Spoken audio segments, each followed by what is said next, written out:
Yes, of course. I'm so sorry to interrupt him at such an early stage in his speech, but I felt it important before we moved on to pick him up on one particular point he made a moment ago, namely that everyone presumes that the status quo is not an option. What evidence does he have that people actually believe it? I think the status quo is precisely the option I would vote for.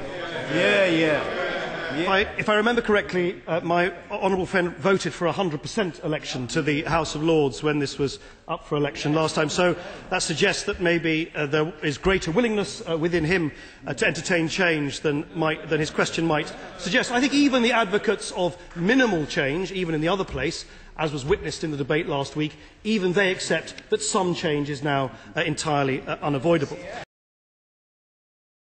I'll wait.